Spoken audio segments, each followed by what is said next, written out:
Supreme court ने बुधवार को केंद्र सरकार से CBI, NIA, narcotics control bureau, revenue department, ED और गंभीर धोखाधड़ी जांच कार्यालय समेत सभी जांच एजेंसियों के दफ्तरों में सीसीटीवी लगवाने के निर्देश दिए हैं। कोर्ट के मुताबिक एजेंसियों द्वारा मानवाधिकार उल्लंघन के किसी भी मामले में पीड़ितों को पूछताछ के लिए सीसीटीवी फुटेज की प्रति मांगने का अधिकार है।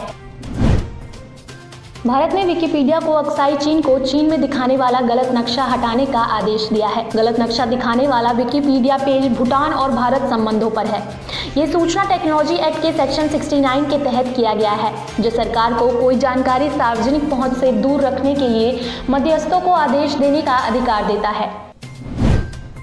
शिरोमणि अकाली दल प्रमुख सुखबीर सिंह बादल ने दिल्ली के मुख्यमंत्री अरविंद केजरीवाल पर कृषि कानून को लागू कर किसानों की पीठ में छुरा घोंपने का आरोप लगाया है। उन्होंने कहा कि घड़ियाल को भी केजरीवाल से एक या दो बातें सीखनी होंगी कि नकली आंसू कैसे बहाएं। वाकई घड़ियाल आंसू के बारे में कहावत बदलकर केजरीवाल के आंसू करनी होगी।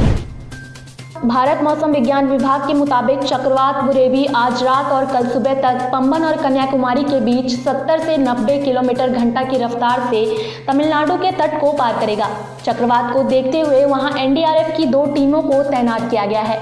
केरल, पुडुचेरी और दक्षिण तटीय आंध्र प्रदेश के कुछ हिस्सों में भी चक्रवात टकरा सकता है।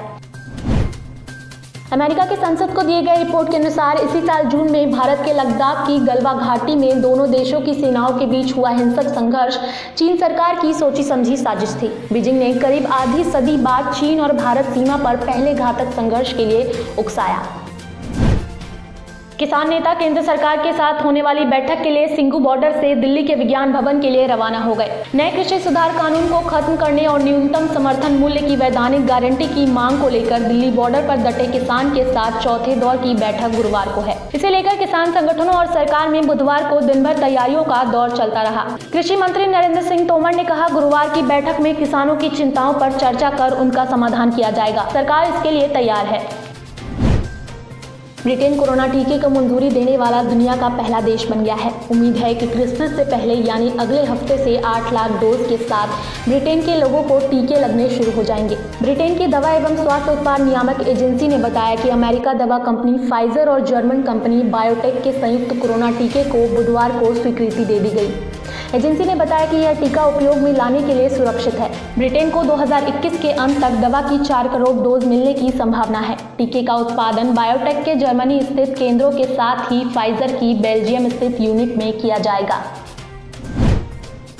एमडीएच मसाला कंपनी के मालिक महाशय धर्मपाल गुलाटी का 58 साल की उम्र में निधन हो गया।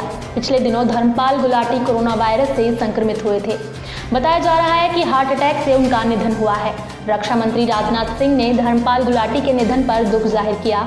वहीं धर्मपाल गुलाटी को पद्म भूषण से नवाजा जा चुका है। नए कृषि कानूनों को लेकर पंजाब के मुख्यमंत्री कैप्टन अमरिंदर सिंह गृह मंत्री अमित शाह से उनके आवास पर मुलाकात करेंगे। पंजाब के मुख्यमंत्री और कांग्रेस पार्टी किसानों के विरोध का समर्थन कर रही है और राज्य विधानसभा में केंद्र के कृषि कानून को नजरअंदाज करने के उद्देश्य से कई विधेयक पारित किया है। वहीं किसान यूनियनों का कहना है कि नए कानून न्यूनतम समर्थन मूल्य समाप्त हो जाएगा, लेकिन सरकार का कहना है कि यह व्यवस्था जारी रहेगी और कानून किसानों को अपनी फसल बेचने के अधिक विकल्प देगा।